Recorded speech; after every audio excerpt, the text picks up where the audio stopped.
Hi, I am Kathleen, and this is my husband Chris. We are the Hallseys, and we want to tell you a little bit about our son Tyler.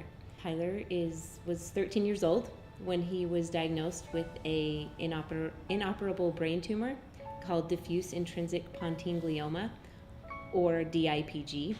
Yeah, he was a great kid. He was an athletic kid that loved to play sports. He was quarterback on his flag football team, and he played basketball. He was a pitcher and first baseman in baseball, and he was a great pianist. And we just noticed that he was having trouble with coordination and having issues with balance and different things.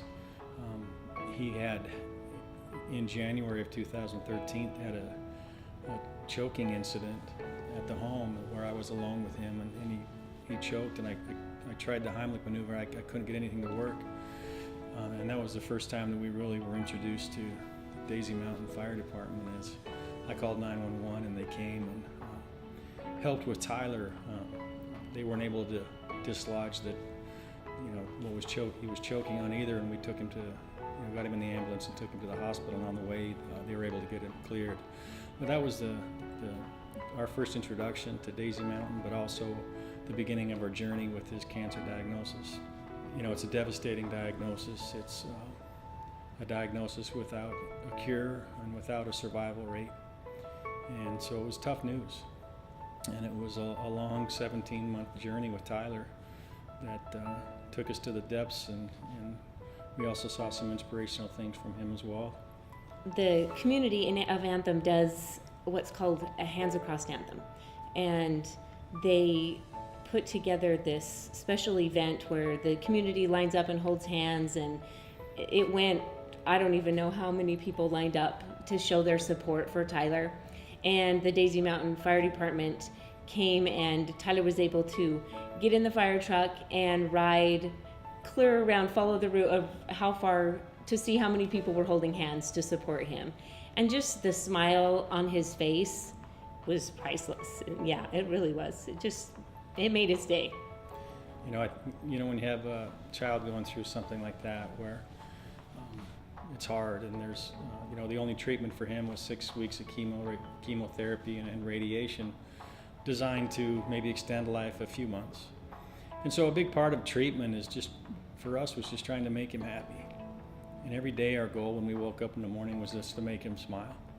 He loved being in the fire truck. He loved wearing the little fire hat and the headphones, and driving down the road and seeing all the people supporting him, and the kindness of the fire department to, show him around the truck and do all the fun things that he got to do.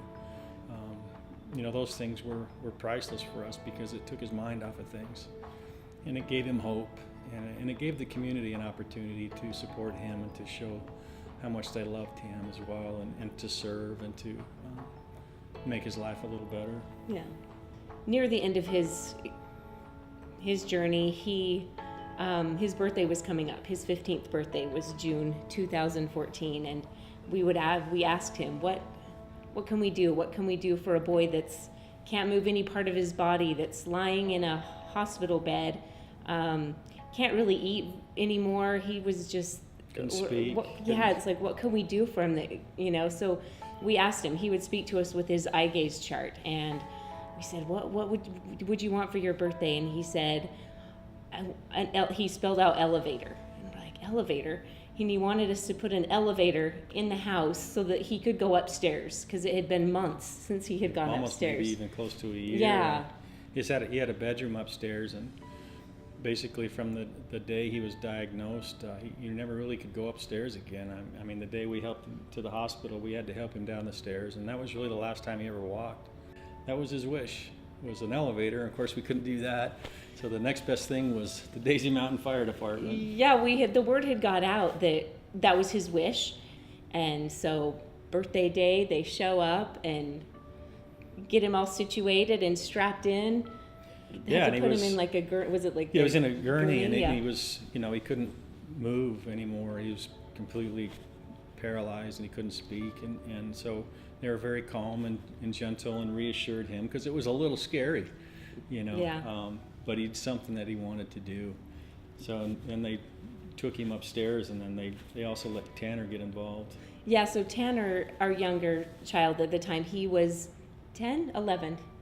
Yeah, 10 or 11. 10 or 11, around there. And they let him be a part of it too, because obviously being the little brother and having your older brother sick for that long was not easy on him either.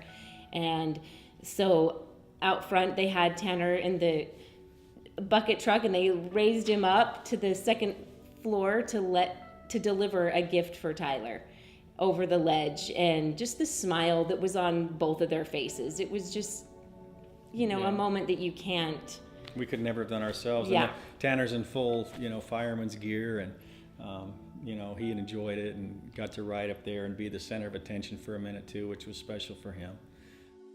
So it just meant so much to us, and it continues to mean a lot to us as we look through pictures now after he's gone and relive those special memories that were given to us by them and by all of you. So it's something that's important to us now as we think about his legacy and giving back.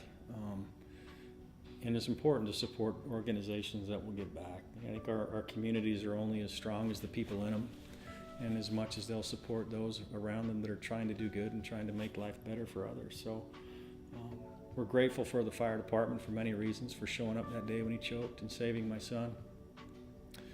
And then also, helping him smile along his journey when he was, he wasn't going to make it, but he was going to be happy. And that was a big part of that. So we can't express our gratitude enough for that. Yeah, we're very thankful.